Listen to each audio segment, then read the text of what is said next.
चीन के नए एआई मॉडल डीप सीक ने टेक बाजार समेत पूरी दुनिया में हड़कंप मचा दिया है। चीन के डीप सीक एआई ने चैट जीपीटी जैसे एआई चैटबॉट दिग्गजों के लिए मुसीबत पैदा कर दी है। एआई आधारित कई अमेरिकी कंपनियों के शेयर में सोमवार को जबरदस्त गिरावट आई है। एआई चिप बनाने वाली कंपनी एनवीडिया का शेयर सबसे ज्यादा प्रभावित हुआ है। इसकी मुख्य वजह डीप सीक का कम खर्चीला होना है, जबकि AI model chat GPT, Google Gemini, Meta AI के मुकाबले ज्यादा खर्चीला है। डीप सीक ने पिछले हफ्ते अमेरिका के एप्पल ऐप स्टोर पर सबसे ज्यादा डाउनलोड होने वाली ऐप बनकर इतिहास रच दिया। एनवीडिया, जो हाल ही में वॉल स्ट्रीट का चमकता सितारा थी, उसके शेयर सोमवार को 17% गिर गए। इसका मतलब ये हुआ कि कंपनी की मार्केट वैल्यू करीब $600 बिलियन यानी $60 खरब घट गई। चीन के दावों के मुताबिक डीप सीक बेहद कम खर्चीला है। जहां अमेरिकी कंपनी ओपन एआई ने पिछले साल अपने एआई मॉडल पर $5 बिलियन खर्च किए, वहीं डीप सीक ने दावा किया कि उसने अपना मॉडल सिर्फ $5.6 मिलियन में विकसित किया। ये आंकड़ा न सिर्फ सिलिकॉन वैली को परेशान कर रहा है, बल्कि पूरी इंडस्ट्री में एक नई बहस छिड़ गई है।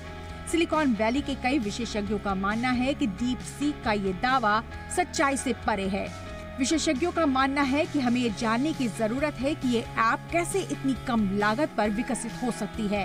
पिछले हफ्ते ही ओपन एआई के सीईओ सैम अल्टमैन और ओरेकल के लैरी एलिसन ने राष्ट्रपति डोनाल्ड ट्रंप के साथ मिलकर स्टारगेट प्रोजेक्ट का ऐलान किया था। इस प्रोजेक्ट में अमेरिका के टेक सेक्टर के लिए $500 बिलियन का निजी निवेश और 1 लाख नौकरियों का वादा किया गया था। लेकिन अब डीप सीक ने इस पर गहरी चोट दे दी है। ट्रंप ने डीप सीक की सफलता को वेकअप कॉल बताया। उन्होंने कहा कि सस्ता एआई बनाना जरूरी है और ये घटना हमें इस दिशा में सोचने पर मजबूर करती है। डीप सीक के संस्थापक लियांग वेंगफुंग ने अपनी company high flyer hedge fund के जरिए सालों से एआई के इस्तेमाल होने वाले जीपीयूएस यानी ग्राफिक्स प्रोसेसिंग यूनिट्स को स्टॉक पाइल किया है।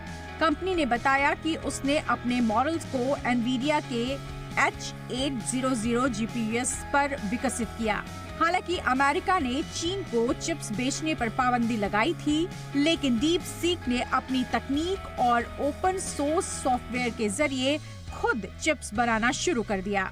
डीप सीक की सफलता ने एनवीडिया जैसी चिप बनाने वाली कंपनियों के भविष्य को भी सवालों के घेरे में ला दिया है। लेकिन सवाल ये है कि क्या वाकई में चीन ने बेहद कम खर्चों में एआई मॉडल तैयार कर लिया है? अगर चीन का ये दावा सही है, तो अब ये देखना होगा कि अमेरिका इस चुनौती का जवाब कैसे देता है। ब्यूरो रिपोर्ट, जी मीडिया।